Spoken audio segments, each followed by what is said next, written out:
Welcome to this week's episode of Star Watch, which is a weekly astrological transit report for Wednesday, February 22nd.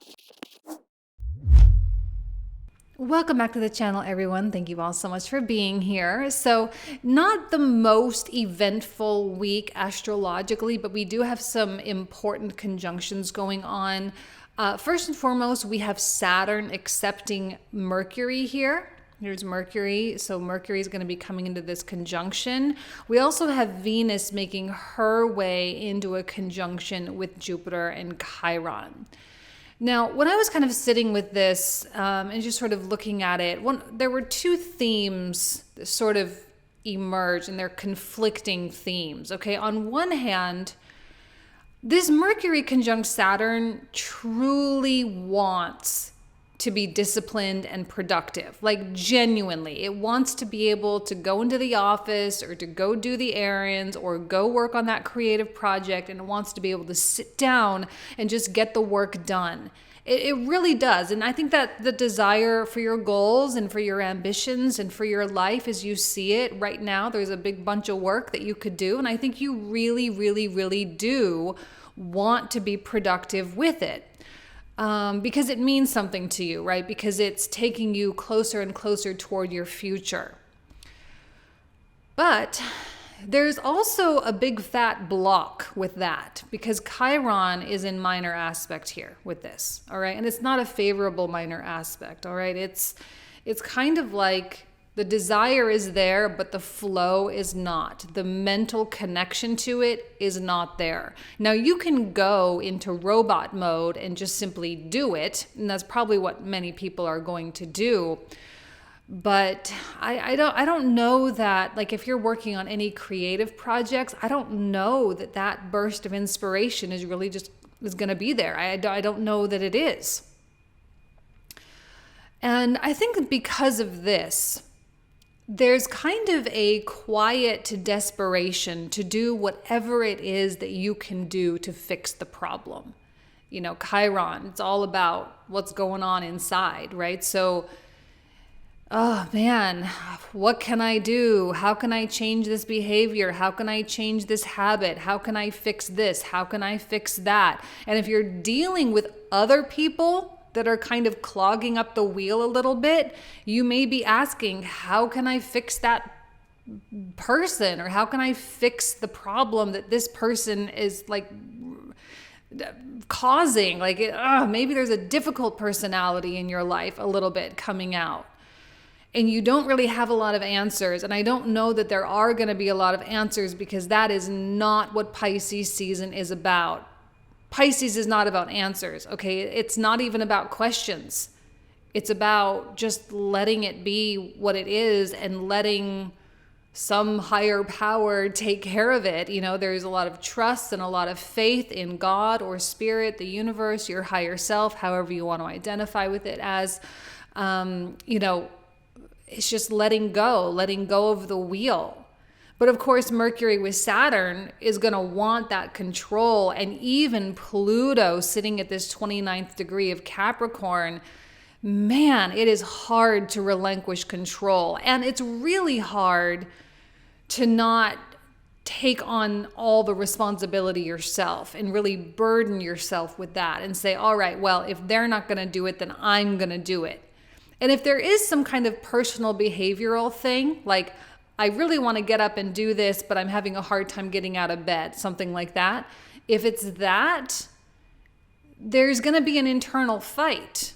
And this could feel like a battle of the selves, the battle of the fragments of self, where it's like the one part of you that really wants that, progress. And then the one part of you that's just like, oh, but I really want to stay in bed, or, oh, but I really would just rather do this, or I'd rather just sleep in, or I'd rather eat that, or I'd rather go here, or whatever it is. It's like, yeah, there could definitely be a butting heads.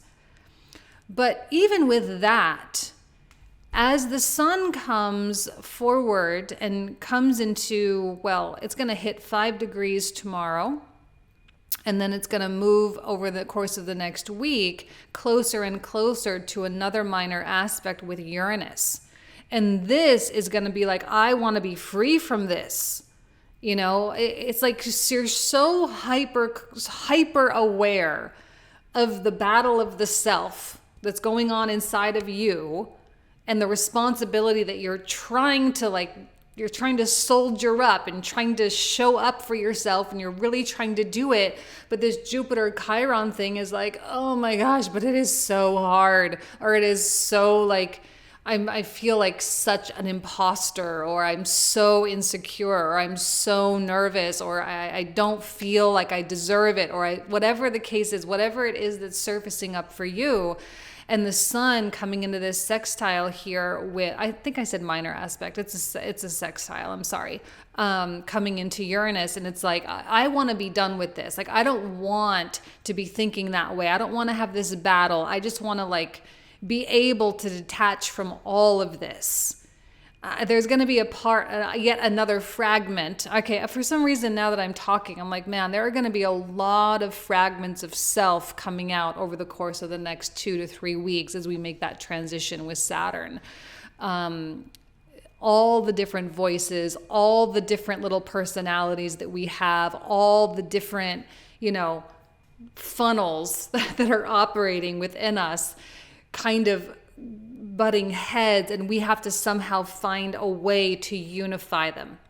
And I think that's what Venus is doing here as she comes into this conjunction and joins. Now, we'll talk more about this next week, but we're going to really feel the buildup of that now, we're already feeling it. She's only 7 degrees away, so we can already feel a higher version of us that's like, okay, children, settle down. I understand that you want this. I know that you want that, and I know you're trying to run out the door and trying to avoid and try to be free from everything, and I know, I get it, but we have to figure out a way to work together. And so there might be some deep conversations that you're going to have with yourself, and you're going to have to acknowledge all these different voices that are going on. This is one of the things with healing and shadow work and spiritual awakening and all this, that eventually we're going to hit a point where we start to understand all the different layers. We start to understand how separate they are. And we start to understand when they have power and when they don't have power, and when they don't have power, when they start acting up because they want power. It's just like having a whole bunch of little toddlers living inside of us. And right now, I think you've got at least 3 screaming for attention, and they are not getting along. Okay, so it's hard. Now, some of you may let one of the little voices win. Some of you might be like, okay, well, we just have to be disciplined regardless of what I'm feeling. But then some people aren't really capable of that. Some people don't detach from their emotions that easily. Some people are going to have to give that, the one that's feeling really blocked, and it's feeling not inspired, and it's not feeling like it's being heard or not being valued. Some of you are going to have to give attention there. And then others of you who want to break free from everything, you may need to give a little bit of attention to that one.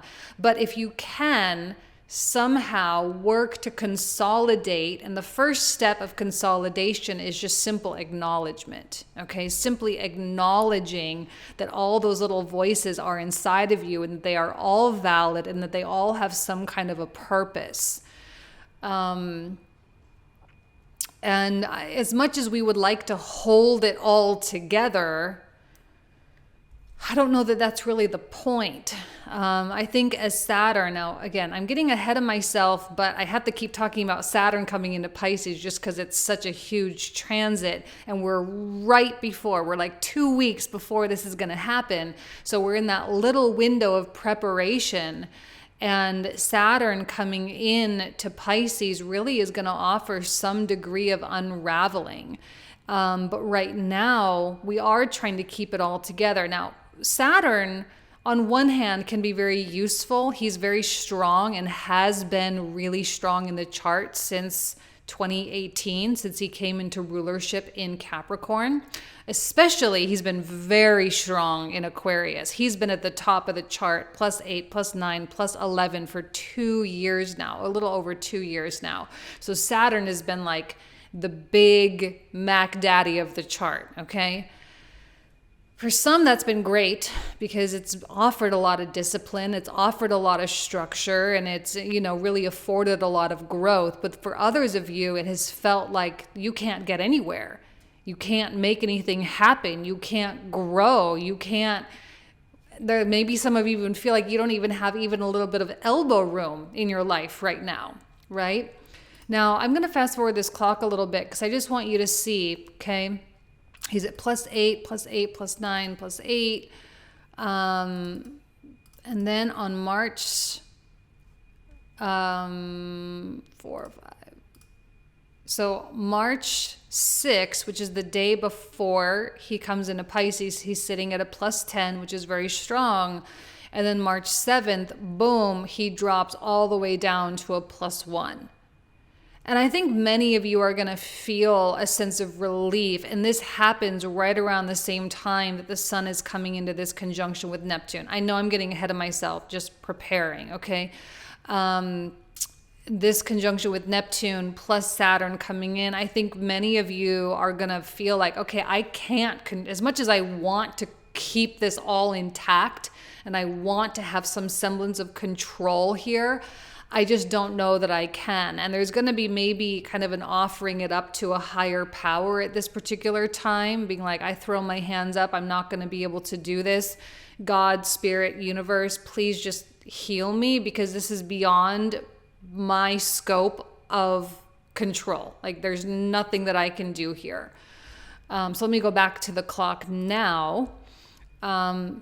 So when we have all these little voices going on and we're trying to wrangle them and trying to get them all like together, I think to a degree, that's a little bit of a fool's errand at this point. It's a little bit of a fool's errand to try to get all these different aspects of ourselves to work together. Now, we can offer acknowledgement and offer energy and love to each of these parts, but for now, I think they're just going to have to remain a little bit fragmented.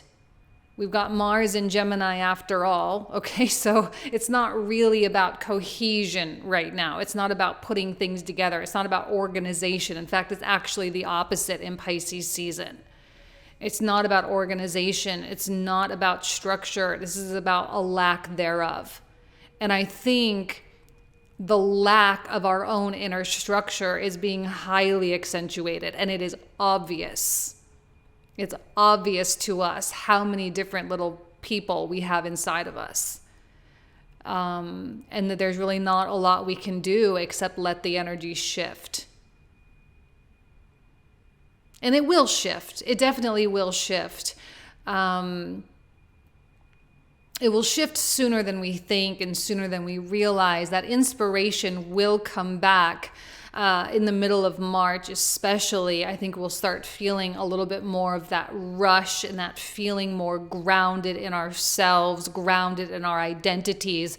It's just right now our identity is all messed up because of this Jupiter Chiron thing, and it's like, not letting us truly define who we are. It's not letting us truly land on something because this child voice inside of us has so much to say.